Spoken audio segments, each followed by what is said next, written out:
Well, with me today is Walter Vaughn from Steel Rubber Products. Walter, Thanks for having me, Dennis. why is it always raining when you're here? I don't know. Why is that? I am the weather strip man. You are the weather strip man indeed.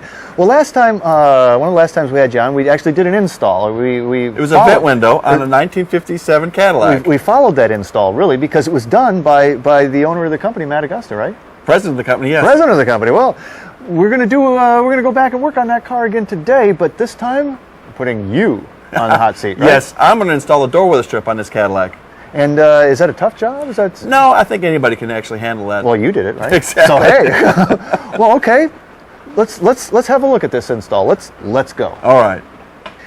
Yeah, really, the right time to do weather stripping is when you're doing the restoration. A lot of people don't do that, and later they wish they had. So what I did, Dennis, is I got out my handy dandy weather strip remover and I sprayed it around the perimeter. I soaked it really good. Now that's a release agent, right? Yes, that release agent. It takes anywhere from, like, say, 5 to 10 to 15 minutes to soak in. But if you soak it really good, that weather strip will come out. That weather strip has been glued in the car for 50 years. And if you can see, as I used my little plastic tool to pry it out, it came out relatively easy. And that's another little trick of the trade. I mean, you don't probably want to be scraping that out with a metal scraper, do you? No, you don't. Because you did have that nice paint job, right? Exactly. It was a real good paint job. So I got it all cleaned up. I sprayed around the perimeter one more time, Dennis, and I took out my shop rag and I cleaned out really good. So you want a nice clean surface to start back with. Exactly. And the next thing I did is I took my weather strip and my new weather strip and I made sure it fit. You want to test fit these things. Typically these things may be custom made one at a time, and there's always a chance a pin is moved, or you might even have a special production car where they moved a pin around. We just want to make sure everything matches up. How'd this one test fit? It fit perfect. Isn't it beautiful? Don't you love it? I love it when it works that way. So then after the test fit, then I got ready to install the weather strip.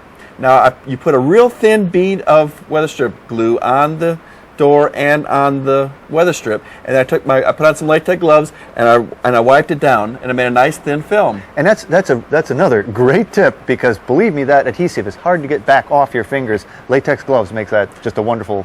And the two pieces are basically contact cement. So after it gets very dry, then you push them together and it stays, okay? And what I did is I worked basically 2 feet at a time. I started at the upper corner here on the door, and I worked myself all the way around the perimeter of the door.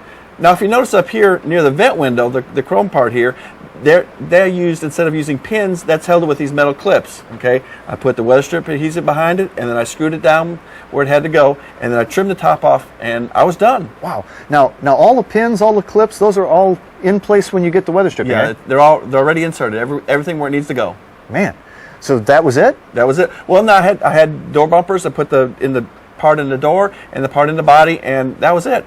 Boom, like brand new. Exactly. Oh man, it is a beautiful thing. Well, you know, that did look easy, and you're right. I think I could even do that. I think you could, Dennis. Well, and with it being that easy, and with it coming to you pretty much ready for any car you want, there's absolutely no reason to be riding around with overspray on your weather strip or crumbling weather strip. You shouldn't do that anymore. No, exactly not, Dennis. And you could probably fix them up with that. Yes, we could. We've got door weather strip for hundreds, nay, thousands of different cars. Again, it's a beautiful thing.